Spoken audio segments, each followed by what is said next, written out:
बातमीपत्राच्या सुरुवातीलाच राजकीय वर्तुळातली सगळ्यात मोठी बातमी साम टीव्हीवर पाहायची आहे। आज पुण्यामध्ये तिसऱ्या आघाडीची एक महत्त्वाची बैठक पार पडतीये। स्वराज्य पक्षाचे छत्रपती संभाजीराजे, प्रहार पक्षाचे बच्चू कडू, डॉक्टर बाबासाहेब आंबेडकरांचे पणतू राजरत्न आंबेडकर आणि इतर काही घटक पक्ष या बैठकीत सहभागी होणार आहेत।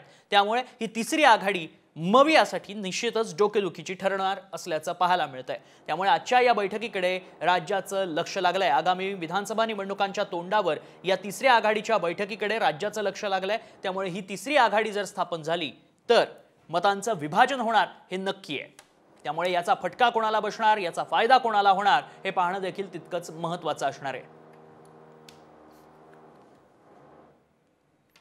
बातमीपत्राच्या सुरुवातीलाच राजकीय वर्तुळातली सगळ्यात मोठी बातमी साम टीव्हीवर पाहायची आहे। आज पुण्यामध्ये तिसऱ्या आघाडीची एक महत्त्वाची बैठक पार पडतीये। स्वराज्य पक्षाचे छत्रपती संभाजीराजे, प्रहार पक्षाचे बच्चू कडू, डॉक्टर बाबासाहेब आंबेडकरांचे पणतू राजरत्न आंबेडकर आणि इतर काही घटक पक्ष या बैठकीत सहभागी होणार आहेत।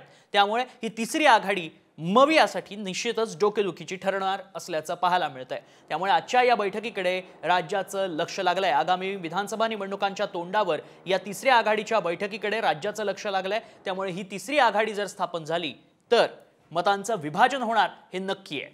त्यामुळे याचा फटका कोणाला बसणार, याचा फायदा कोणाला होणार हे पाहणं देखील तितकंच महत्त्वाचं असणार आहे।